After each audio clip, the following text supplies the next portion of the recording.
Salutare și bine ați revenit la un nou episod de PCC Bogdan. În acest vlog, după cum bine cred că v-ați dat seama până în acest moment, actorul principal nu mai sunt eu, ci o mică mașinărie rotundă care stă în fața camerei. Și dacă o să vi se pară camera ciudată, este pentru că aici este mai mult o cameră de depozitare, așa că am multe chestii lăsate, printre care și acele lemne din spate. Dar pe ce ne vom axa acum? Acest robot de aspirare Xiaomi Mi Mop Pro. Denumirea este mult mai lungă, am să o detaliez în descrierea vlogului cu alte detalii tehnice, însă, pentru cine nu cunoaște, robot de aspirare se folosește mai degrabă printr-o aplicație și pur și simplu face curățenie. Îl programezi, el verifică tot perimetrul pe care poate să-l aspire, curăță, are și versiunea cu mop. Sunt alți roboți de aspirare care nu au versiunea de mop, însă acesta are. Mai exact ce face, adună praful, aspiră, îl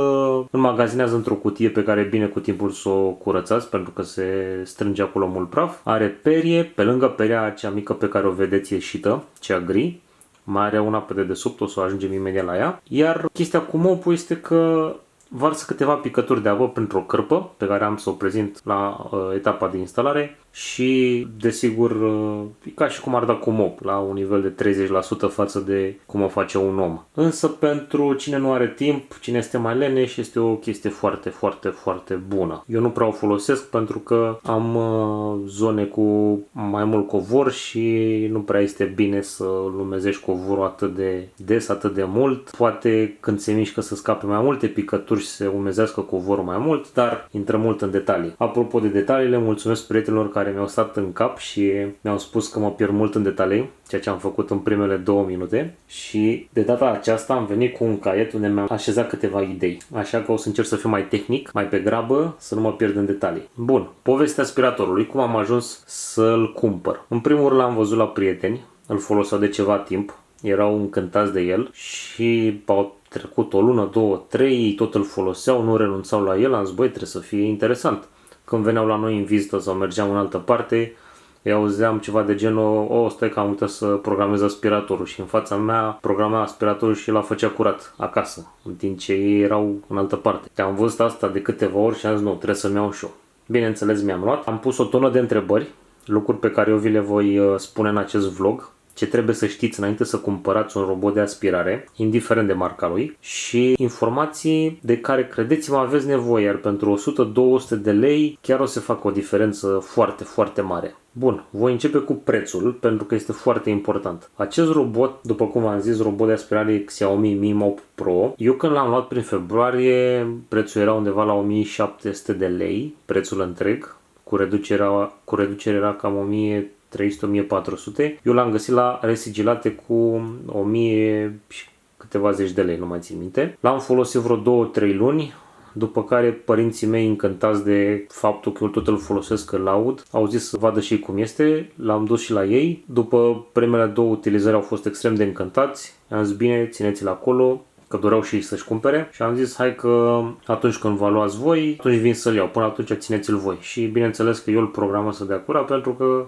să facă curat, că nu se descurcă extraordinar cu aplicațiile. Și am zis că nicio problemă. Plus că o să vă arăt în aplicație în curând, poți să ții mai multe device-uri, în special de la această marcă dacă ai, și le poți utiliza, nu știu, de la becuri inteligente, la tot felul de prostii la care eu nu cred că o să ajung prea curând să le folosesc, dar acești 2 roboți de aspirare eu controlez din aceeași aplicație. Deci prețul l-am luat cu 1050, 1060 parcă la resigilate, iar când și-au luat părinții mei câteva luni mai târziu, după ce l-am dus la ei, deci în realitate eu l-am folosit 2-3 luni, l-au ținut și vreo 2 luni, după aia l-au cumpărat nou, nu la resigilate, cu 1100 și ceva, 1200 aproape. În continuare prețul întreg era cam 1600. Deci s-a ținut bine pe poziție la preț și în prezent este peste 1500 prețul întreg, dar îl găsiți pe la 1100, 1200, cred că îl găsiți și acum cu reducere. De ce este foarte important prețul? Pentru că, în primul rând, o să vă ajute dacă este de la o marcă mai cunoscută, nu o marcă oarecare, și 2, în preț să regăsești și niște feature-uri, sau cum să le zic, niște detalii tehnice pe care nu orice aspirator le are, cum ar fi senzori. Este foarte extrem de important să aibă mulți senzori, pentru că unii roboți de aspirare, dacă n-au senzori, când se plimbă prin casă, pur și simplu merg ca trenul și dacă găsesc un obiect de mobilă, se lovesc de el și o să auziți bum, bum, bum, bum, numai așa. Și e stresant, deranjant. Plus pragurile pe care nu orice aspirator le poate trece. O să vă fac un test în curând. Eu am niște praguri mai ciudate aici și pe unele chiar le urcă. Deci sunt uimit de chestia asta. Chiar le urcă. Nu tot timpul și câteodată cu mari dificultăți, însă le urcă. Pe când am văzut la niște prieteni un robot de aspirare ca același model, dar o versiune mai veche, care nu are toți senzorii, se chinuie la niște chestii mult mai mici. Aici clar n-ar fi făcut față, de asta vă zic. În preț se regăsesc multe detalii tehnice de care veți avea nevoie. În regulă. Acum am ajuns la etapa de instalare. Ce înseamnă asta? Că trebuie să știți cum să instalați toate piesele pe el, pentru că atunci când îl veți primi, unele lucruri de aici vor fi, dacă nu toate, vor fi separate. De exemplu, această perie, știu că am pus-o eu, în cutie vor veni două astfel de mini perii, dacă putem să le spunem așa, și bineînțeles una de montare și una de rezervă. Se schimbă extrem de ușor. De exemplu, trebuie să țineți contră puțin și trageți de două aripioare de astea în sus. Este extrem de ușor și intră la fel de ușor în acest țumburuș. Da? Momentan a mea arată puțin îndoită pe la capete, dar murdară, ca să o schimb încă nu este cazul și se aplică extrem de ușor. Pam, atâta. Bun, cu această perie mică, el când învârte, practic duce mizeria care este de luat în acest loc din centru și de aici o aspiră. De fapt, cu această a doua perie o bagă de desubt și o aspiră și se duce într-un compartiment pe care îl vom vedea imediat. Bun, această perie, a doua de aici, se desface extrem de ușor prin aceste două capete, da? Se apucă așa în interior și se trage. Dacă o să vi se pară murdar acest aspirator, imaginați-vă că în acest moment este curat. Deci el are undeva la 3-4 luni de folosire de când și-au cumpărat ai mei și n-au mai vrut să-l ia ei pe cel nou, așa că mi l-au lăsat mie pe cel nou, iar ei au rămas cu acela al meu, care este fix același model. Bun, deci are 3-4 luni și este destul de murdar, dar în realitate mai curat de atât a fost doar când a fost nou. Deci cine o să vă spună că nu o să aveți mult de întreținut la el, vă minte frumos. Pentru că aspiră mult praf și necesită o mică atenție. Acea atenție se face din când în când, nu foarte des, mai puțin praful pe care îl aspiră în compartiment și o să-l vedem imediat, nu praful, ci compartimentul, dar în restul lucrurilor nu trebuie schimbate sau curățate chiar foarte des. Spre exemplu, această perie, eu nu o curăț des, undeva la 2-3 aspirări, ceva de genul ăsta o curăț, pentru că aici nu este multă mizerie. Dar, cum se schimbă? Deci, se dă jos prima chestie de plastic, iar cea de aici este destul de ușor, adică nu este prinsă, trebuie să trageți în sus. În partea din stânga de aici este băgată mai fix. Aici joacă cum ar veni. Bun, și aceasta este peria și pe aici de desubt aspiră. Da? Deci aici nu avem multe de văzut. Acest capăt trebuie introdus cumva mai fix, dacă pot să-l focalizez. Nu vrei? Nu vrei. Asta e. Eu mi-am dat interesul. În sfârșit. Acest capăt trebuie introdus într-o poziție anume, ca și această perie, da? Se introduce într-un fel. Bun. Și pe asta o lăsăm în jos. Și cu asta venim peste.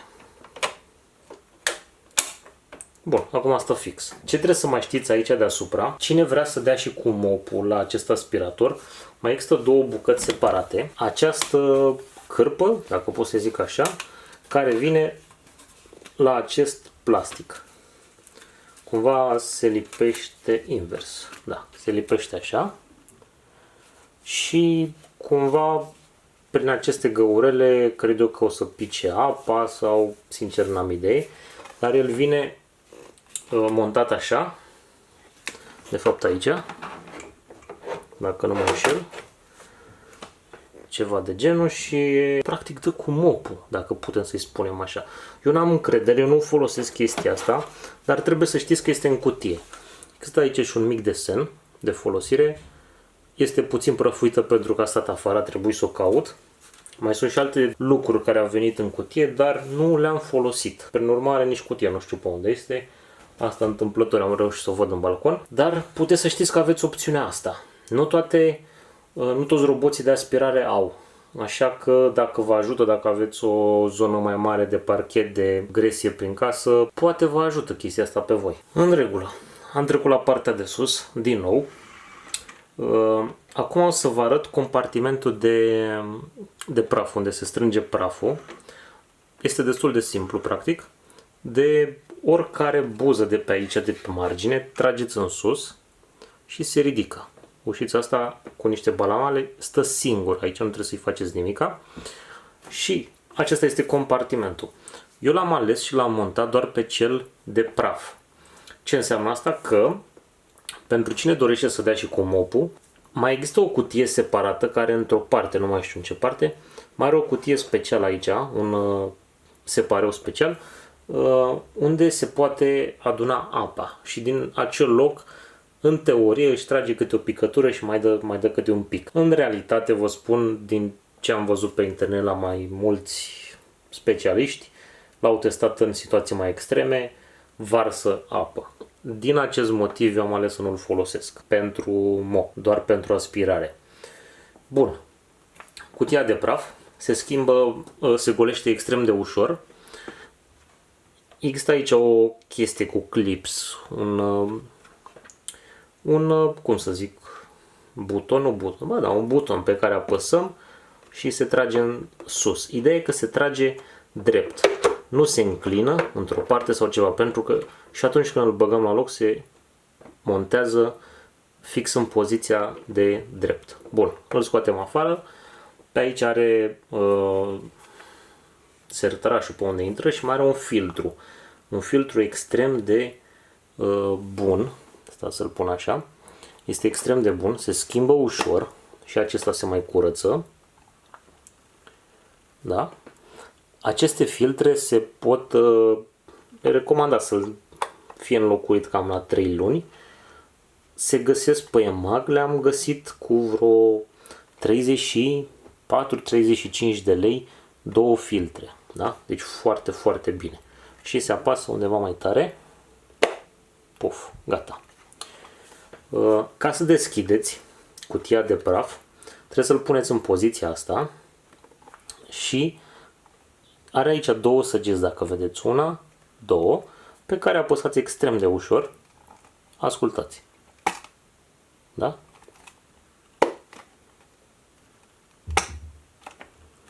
Și de aici goliți sertărașul de praf. Este simplu, rapid. Din când în când e bine să o mai curățați și asta de praf, pentru că chiar dacă goliți, tot compartimentul de praf se mai adună prin zone greu accesibile. Și e recomandat să o goliți. După aia apăsați. Așa. Are și un mic desen aici explicativ. Pe partea din față, se vede. Așa. Dar nu prea m-am uitat sincer la acest desen. Iar montajul este extrem de important. V-am spus. Nu se bagă așa. Nu se bagă așa. Se bagă drept. Se dă drumul ușor și el n-a intrat. Se vede la buza asta că n-a intrat. Când apăsați trebuie să facă un mic click. Puf, a intrat. Aia a fost. Nu vă speriați de click. Da? După care lăsați ăsta jos și gata. Mai devreme se vedea aici, când am început video, cum clipocea. Ce înseamnă? Că atunci când stă la stația de andocare, aceea este stația de andocare, el stă băgat în priză, se vede acest LED aici sus, da? E băgat în priză. Și el cum se încarcă? În partea din spate are aceste 2 bari de metal, da? Când se lipesc de celelalte bări de metal, el practic se încarcă. Bun. Să vedeți acum cum se schimbă. Și încă ceva, partea asta din față, faptul că jonglează așa, este atunci când se lovește de... Când se apropie, nu se lovește, când se apropie de un obiect din cameră. În felul acesta nu se lovește foarte tare. Nu știu să vă explic detaliul tehnic, dar am văzut altele care nu au și când se apropie dă și scoate un zgomot infernal. de care te saturi și zici că mai bine lipsă. Bun, haideți să fim atenți aici, cum se încarcă. Da? Bun, s-a încărcat. Butonul de off, care clar atunci când ținem apăsat se oprește sau pornește, și butonul de home sau acasă arată ca o mică căsuță aici, care dacă îl avem prin altundeva și apăsăm pe el, se întoarce la stația de andocare. Bun, haideți să facem un mic test cu el. În regulă, testul sau cum se folosește aparatul de aspirare Xiaomi, dar înainte de toate vreau să vă arăt un mic exemplu. Întâmplător, mama mi-a dat mesaj să îi dau drumul prin casă la aspirator. Bun, acum vă arăt așa aplicația. Hai să focusăm un pic. Așa. Cel din stânga este robotul de la ei, așa se numește Mi Robot, iar eu mi l-am denumit Robin. Puteți să ghiciți o mică glumă. Robin, ajutorul Batman, da? Bun, în regulă. Eu am aici butonul de pauză, dacă puteți vedea, pentru că în momentul ăsta funcționează. Bun, acesta este apartamentul de la ei, care în momentul de față puteți vedea pe hartă că robotul este în sufragerie și aspiră. Evident, nu l-am lăsat în toate camerele, dar puteți vedea în aceste 3 încăperi, să zicem, unde aspiră în timp real. Ce vedeți schenarele astea roșii sau dunga asta roșie de aici? Acestea sunt puse de mine, bine, de utilizator pot fi puse. Ele ce sunt mai exact? Niște zone unde eu nu vreau să intre. Nu pot să le fac din păcate mai mici, dar eu aveam nevoie pe această margine unde am cabluri sau alte chestii sau alte zone unde nu vreau să intre, să le prindă, să se blocheze, să tragă, să dărâme pe acolo, da? Prin urmare am pus acești pereți virtuali unde el nu intră, are zona interzisă. Sau cum ar fi pe dedesubt la calorifer. La fel, nu are voie. Bun, acesta este testul de la ai mei de acasă. Acum haideți să-i dăm noi un test. Bun, l-am în fața mea aici și pot să îl duc unde vreau. Bineînțeles, nici aici nu l-am pus, nu o să-l pun în toate camerele, dar se pot vedea cum vede el harta, se pot vedea detaliile, da? Toate spațiile de lângă, zona gri. Sau aici, de exemplu, sub pat, unde el vede niște lucruri, dar nu știe ce sunt acelea. Așa arată el pe stația de andocare. Așa se recunoaște el. Bun, din partea de jos, dacă ridic în sus de acest meniu, am toate opțiunile. El în momentul ăsta mi arată că se încarcă aici, unde scrie Charging. Și în partea de jos de aici pot să-l setez pe doar aspirator, aspirator cu mop sau doar mop. Da? Eu îl folosesc doar pe aspirator, iar puterea de la cel mai încet la cel mai puternic. Este, bineînțeles, de la cel mai încet atât ca zgomot, dar și ca putere de aspirare. Eu o să-l țin tot timpul pe turbo. Iar la water level este nivelul de apă cu care poate să curgă, bănesc, dar din momente să dăm mop. Mi-am dat mop.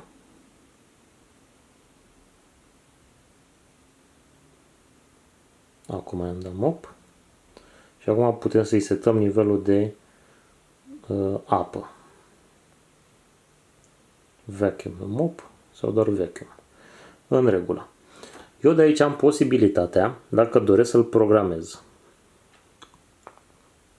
De aici pot să editez harta dacă doresc, să mai adaug pereți sau programarea de aici de sus. Da? Așa, cleaning time. Hai să-i dăm la 18:36 ca să avem timp. Bun. Turbo. Și, de dragul testului, am să-i dau în camera de lângă ca să treacă peste niște praguri unde eu vreau să vedeți voi cum dificultatea pe care el o are, da? De trecut. Îi dau OK, am selectat camera, turbo doar aspirare, ora și repeat. Și l-am programat. Bun, el pe aici mai are și o chestie, am văzut, tare interesantă. Unde este? Unde este? Pot să-i dau a doua oară să facă curat din această setare. Sau, uitați-o cea de sus, vacuum along the edges. Asta înseamnă că curăță mai bine pe la margini. Este interesant, din când în când e bine de făcut. Este drăguț că sunt multe posibilități pe care poți să le personalizezi așa ca să fie totul mai bine. Ce trebuie să știți înainte să pornească? Că acesta nu este un aspirator perfect, nu trebuie înlocuit cel normal. Pentru că sunt zone pe unde el nu intră, mai ales pe la colțuri, mai ales după ușă și desigur din când în când mai trebuie folosit și cel normal. Dar la fel de bine, nu știu, fac o combinație, îl pun pe acesta și după el vin cu mopul și dau mai bine. Sunt zone pe unde pe el nu-l bag și automat dau cu mopul, sunt zone pe unde el nu ajunge și vreau să dau cu mopul și sunt dăți când folosesc doar aspiratorul normal. Dar ajung să-l folosesc din ce în ce mai rar. Asta este o utilitate foarte mare, că nu mă mai obosesc atât de mult. Pentru că este destul de obositor să te cari cu unul normal care se ținut la priză și îl ridici și te apleci și te ridici pe tine și îl mai cari după el, schimbi capetele și toate acele. Pe acesta îl programezi de 2 ori pe săptămână, face curat și e perfect. Însă, atuul cel mai mare, băgându-l mai des, pentru că poți să-l pui mai des să facă curat decât avem noi timp în ziua de azi și putem fizic, este mai puțin praf în casă și, prin urmare, pe mobilă. Deci câștigul ăsta îl veți vedea în timp. Inclusiv mama este mai pretențioasă cu praful decât mine. A observat lucrul ăsta, că este mai puțin praf pe mobilă. Bun, haideți că a pornit.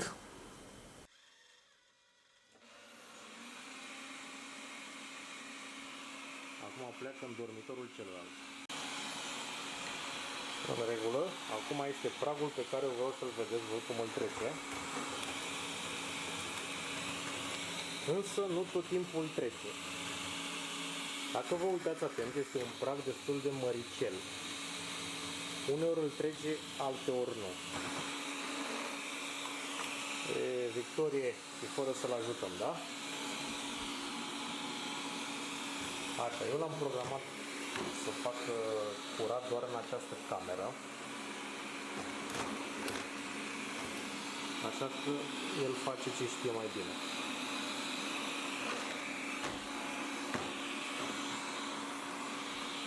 Până își face el treaba, că nu o să stăm după el tot drumul, ce vreau să vă arăt întâi este zona de covor. Nu tot timpul o să curețe bine, nu o să curețe orice urmă, pentru că contează materialul din care covorul este făcut. Și doi la mână, dacă vă uitați atent, cum am pus eu acest covor, da? Acolo pus după scaun, iar în partea din stânga la pat. Îl stă profit în acea buză de la pat. De ce? Pentru că el are tendința să miște lucruri. E foarte important să cunoașteți acest detaliu. În acest dormitor avem un covoraș mic și prin urmare o să ne-l plimbe. Noi vrem să facă curat pe el, dar și pe lângă el. Noi dacă l-am lăsat cum stă covorul în mod obișnuit, s-ar plimba cu covorul prin casă și nu ar mai face curat pe toată porțiunea lui. Deci luați bine aminte la acest detaliu. Să vedem că vine acum. Ba nu vine, mai stă pe acolo. Cu covorașele acelea mici se descurcă binișor, stau și acelea prinse într-un fel, dar nu le mai plimbă prea mult. În regulă l-am oprit pentru că la noi nu este zi de făcut curat, așa că vreau să-l vedeți cum se întoarce acum, victorios. Să-l vedeți cum se întoarce la stația de andocare. Aici a urcat ceva mai ușor și bineînțeles că îl coboară ceva mai ușor.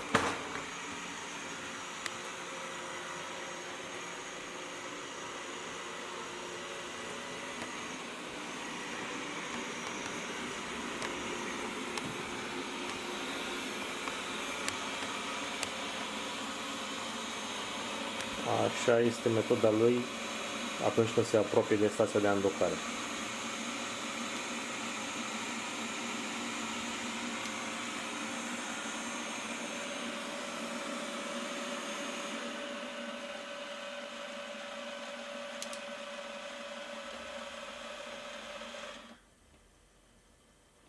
Bun. Și eu din secundă în secundă am să primesc o notificare pe telefon că și-a terminat programelul. Sau nu. Depinde de zi. Depinde de toanele lui. Hai că am primit, dar l-am avut pe silențios. Să vedem dacă reușesc să focusez. Bun, zice ceva cleaning complete. În regulă.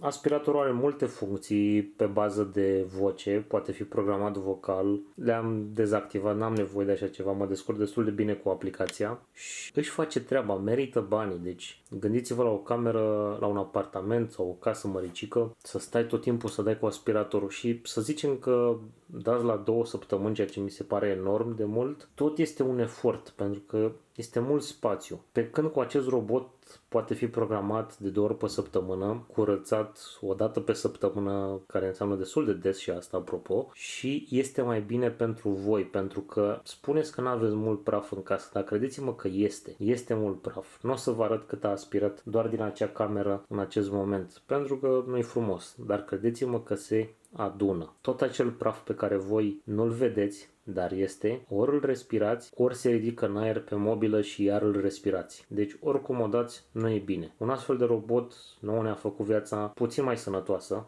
cel puțin în casă, adunând din praful pe care nu-l vedem atât de des. Și dacă nu mai stau, că chiar și jumătate de oră, în cel mai fericit caz, dacă am luat să dau cu aspiratorul, pentru că nu fac o treabă de mântuială, tot era un efort fizic și apoi curățarea aspiratorului. Un efort pe care acum nu-l mai avem atât de des. Da, recomand un astfel de aspirator. Acesta este modelul pe care mi l-am permis și pe care l-am ales și mai presus de toate l-am văzut în practică la prieteni, destul de des. Puteți să-l achiziționați pe la 1100-1200 de lei în prezent. Puteți să-l urmăriți și la resigilate, că mai apare din când în când cu câteva sute de lei mai ieftin și iar vă recomand pentru că o mică chestie, un mic detaliu, la cele resigilate, ce se întâmplă? Omul când îl cumpără, îl folosește o dată de 2 de 3 ori și vede că nu-i bine și dă retur. Nu este un produs ca la mașini second hand care au 5 ani vechime. Acesta are câteva zile, 30, la EMAG să zicem, membrii Genius au 60 de zile, maxim 60 de zile de folosire și nu cred eu că l-a folosit cineva zi de zi și apoi l-a returnat. Deci nu este chiar atât de uzat. Eu n-am avut probleme și iarăși când îl cumpărați, chiar dacă este resigilat și este prea variat, puteți să-i dați retur. Dar n-a fost cazul. Dacă acesta este problema, în ideea asta mă refer să luați resigilat, la 1000 de lei este o investiție foarte bună. În regulă, sper că v-a ajutat acest video, această descriere, nici nu pot să zic review. Sper că v-a convins măcar să luați în considerare de a cumpăra pe viitor așa ceva. Am să vă las în descriere link către produsul de pe EMAG, de asemenea și către filtre, filtrul acela din spate de care v-am arătat. Până una alta, eu vă mulțumesc că v-ați uitat până la capăt. Sunt Bogdan de pe ccbogdan.ro. Până data viitoare vă salut. Numai bine!